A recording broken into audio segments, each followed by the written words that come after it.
Blindness isn't total darkness, it's a spectrum. And yeah, a blind girl can rock 4.5-inch heels, no problem. If I'm going to lose my sight, I'm going to do it my way. Powerful words from our next guest, Stephanae McCoy. That kind of certainty creates a shift. It invites you to see differently. I look for people who are reshaping what inclusion looks like, not in the headlines, but in real life. This is Interconnected with Jourdan. Stephanie, when you said, if I'm going to lose my sight, I'm going to do it my way, what did your way really mean to you in that moment? Thank you so much for this question, Jordan. So, what that meant to me in that moment is number one, I'm a stubborn person. And I also believe that there is always a way. I believe in possibilities. So, one of the first things I noticed when I started using the white cane was people just didn't seem to understand why. Here I am, a person who looks like they can see. I was dressed well, I was wearing makeup, and I would hear comments when I would go out, on my lunch break in downtown Pittsburgh.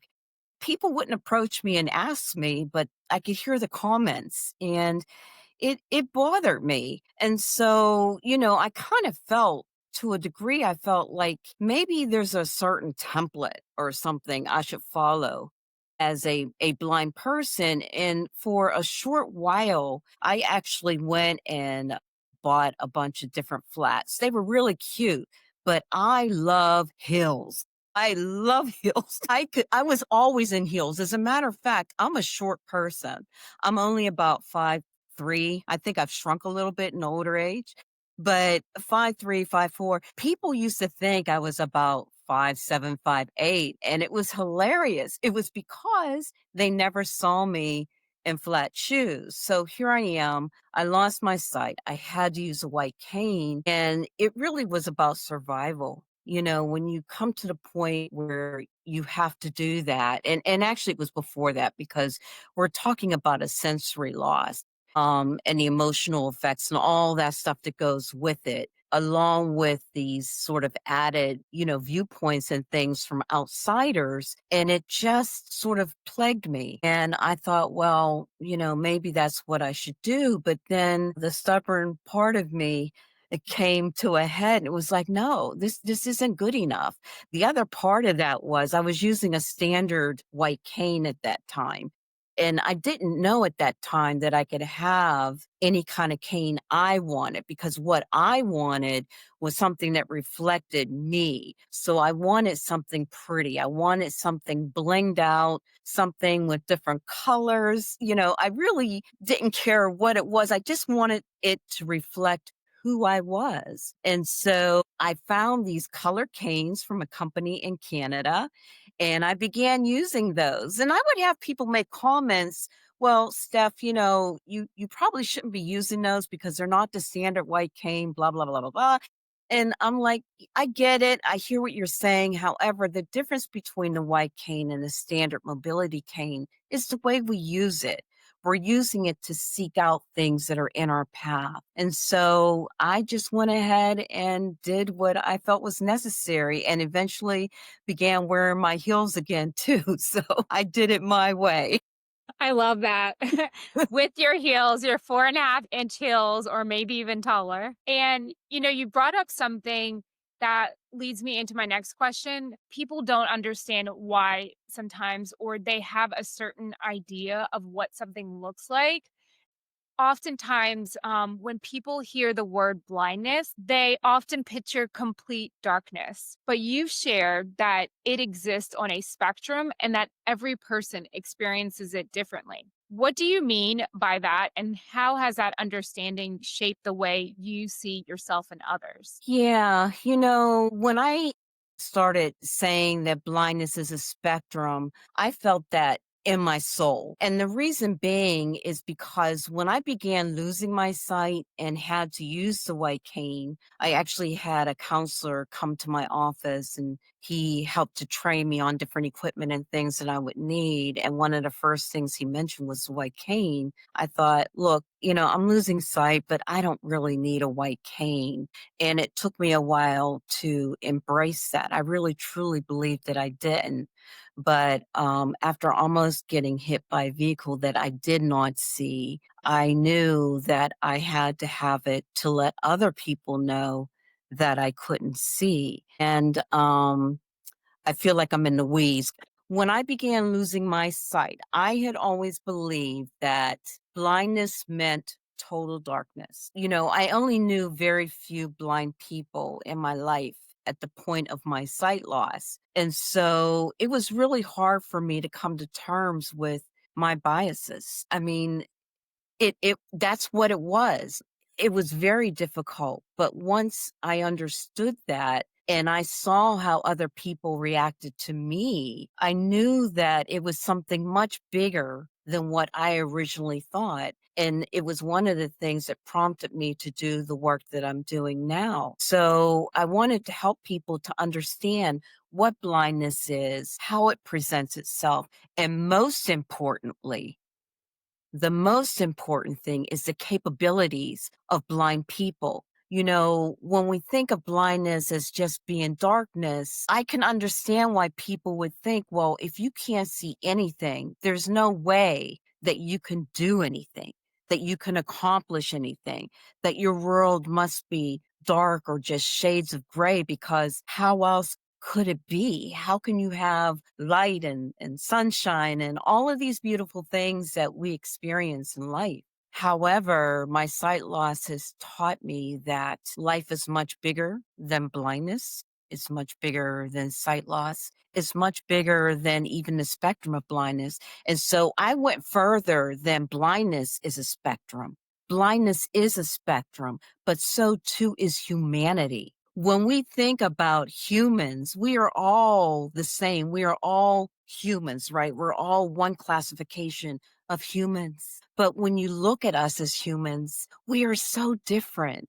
We are like a field of flowers, all of us unique in a special way. And the same way with blindness, two people can have the same eye condition and still see the world very differently. It's a way for me, blindness, my journey has taught me that it's a perspective. It's a way of seeing it. And I love sort of the wordplay as well with seeing blindness, sight, vision, because just because I'm blind doesn't mean I don't have vision. I think my vision has blossomed through my sight loss. I know my insight has sharpened exponentially since losing my sight. So I hope that answers the question. I took the roundabout way. No, I love that because it reveals that it's a journey. And maybe one way you thought of how you've described something from when you first started losing your vision, your sight till now, it's evolved and it's still evolving. Next time when we come together, there may be a part three because you're bringing to light that there's really no one way of explaining or defining it because it's based off of the individual as well as how things evolve. You have evolved as a person as well as your work has evolved, and bold blind beauty is still the core of what you do, and you're finding different ways to be able to evolve with it too. So not just yourself but also your work is evolving, and that's so beautiful because you are not only sharing people and allowing them into your story, but you're also taking them along the journey. And recently, I know you partnered with the Edge program to host a virtual makeup workshop for 45 visually impaired students. So there was tactile demos, volunteers across North America, and Estee Lauder support. You've said Tools and access matter, but opportunity changes everything. What kind of opportunity did that moment create for those students? Oh my gosh, it wasn't even just for the students. I look at it as a win-win for everyone who was involved. My team from North America, and I didn't think about that till that morning. We had folks from Canada, from Florida, from New York, from Maryland, Pennsylvania. It was amazing. The energy was palpable. And the students, the opportunity that was presented to them was the opportunity to shine. They were empowered to be themselves and to embrace themselves as they are, because that's what Bold Blind Beauty stands for. We value people the way they are. There's really, we can do some self-work. We can always do that. I believe we can always do better, when we're reflecting on ourselves. But when you're talking about inclusion and accessibility and representation, those sort of topics, it's so much bigger than that, and we're being challenged to really accept people that sometimes we might not even have a strong connection with. But here's the thing, when we sit down and really get to know a person and hear their story, it can change something within us. And I think all of our team members from Bold Blind Beauty, we walked away um even better than we were before we started. The energy in the room, and we weren't in the room, we weren't on the ground with these students. So that was another sort of challenge. But to be there virtually, and you can feel the energy in the room through the internet, was it was just so hard to describe. It was almost magical in a way, but we were so looking forward to it because it was months in the making, and coordinating things with Estee Lauder, who was a huge support to us and to the program. It just meant so much. But for these students, because we can't forget, when you're blind, the world will look at you and see you as someone who doesn't care about beauty. They see you as someone who, you don't care about what you look like. You don't care about how you show up in the world. That's not true. It's not true. And these kids, these students, they do care. And the team members, the Edge team members had told us, listen, we need you to talk about empowerment. We need you to talk about confidence. We need you to talk about the inner beauty, because these students are really concerned about how they appear in the world. That hurt my heart. It hurt my heart that these kids who, through no fault of their own, are different, just as all of us are different, but the world can look at them and say, well, you're different because of this, and therefore you don't hold as much value as someone else. It's just not right. And we were just so happy to tell these students that they are perfect the way they are. And even though it was a makeup workshop, one of the things we always say is, you don't have to wear makeup. There's a lot of people that don't wear makeup and they're beautiful just as they are. Makeup is fun. It's meant to be fun and to enhance what you already have. But they were perfect just as they are. And I'm just so honored to have, not me, but me and my team, Bold Blind Beauty, were honored to be chosen to do this workshop for these students. Well, I love that you're pouring into students too. And you and your team have helped women who are blind and low vision to reach deep within themselves and give themselves permission to shine. You gave some examples with the recent workshop that you all did. And you said that being self-aware is real beauty. So when you look back at what you've built and you and your team, Does it feel like the love letter you once needed for yourself? It definitely does. And there was something that I had written a while back, and I still look at it from time to time. I'm going to see if I can see it now. But I would love to share it because it's just how I see beauty. So let me see if I can find it here. There, I cannot. But essentially, okay, here it goes. Yeah. Okay. So real beauty, it radiates from within. I've always believed that. Real beauty is in our character. It's living our values. Real beauty transcends barriers, and knowing that is our strength. And I think that once we are able to become self aware and to accept ourselves for who we are freed from the tyranny of others sort of definitions of whatever it is that they want to put on us. Society can be so mean sometimes, right? And it's hard because it's a daily battle that we have to fight. And all of us have our inner critic. My inner critic is relentless. So, yeah, these messages that we share on Bold Blind Beauty definitely are the love letter to myself and something that I would have benefited from greatly when I was younger. But it's never too late, and I'm so glad that I have it now. Yeah, when I think of what you're doing and just like how you're allowing people into your space to come along the journey with you,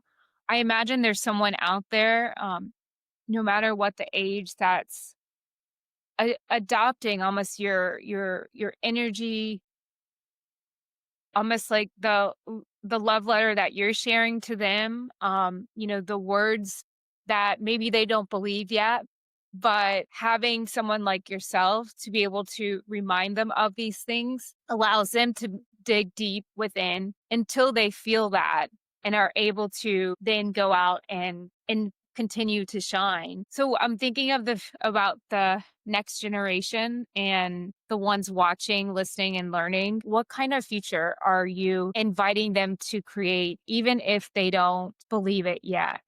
That is sort of an easy one. Bold Line Beauty is all about air, access, inclusion, and representation. And the future that I invite those who are coming up now is to create a world that provides air for everyone. You know, air is free. It's something that we all need to survive. But air, especially in the case of people with disabilities, so access, inclusion, and representation is something that's not just essential for us to survive but also to thrive. So, yeah, I invite them to, take the bull by the horns or eat the elephant one bite at a time, whatever it takes to make the world a better place because I believe that we can all do better. Yes. And for those listening who feel that spark right now, maybe they want to connect or collaborate, where's the best place for them to find you? Also, what are current projects that are top of mind that you're working? So the best place to find me right now is on LinkedIn at Stephanae McCoy. That's Stephanae with an AE, not an IE, McCoy. You can find me on TikTok as Bold Blind Beauty, Instagram as Bold Blind Beauty, and YouTube. Bold Blind Beauty. We also have a podcast, but we share our podcast episodes on YouTube as well. Projects that I'm working on right now, working on a huge one with another company called InnoSearch AI, amazing company. They are going to be hosting our online store. It's going to be fully accessible. There's an AI component, an audio component, and I just cannot wait till the announcements go out. I am so excited to be working with them and just to see, how much further we can extend our message. I love that. So many exciting things. So make sure you follow along Stephanie's and her and Bold Blind Beauty and her team and the incredible work that you all are doing. Thank you so much, Stephanie, for sharing who you are and what you're building. And for what you awaken in others, it's creating a ripple effect. You remind us that beauty isn't just seen, it's felt. It's the energy you bring, the certainty in your steps, the connection you create simply by being fully yourself. Beauty is an expression, permission to take up space, to stand in your light, and to shine anyway. And when you live that truth, you don't just change how you're seen, you change how others see themselves. This is Interconnected with Jourdan. Thank you, Jourdan.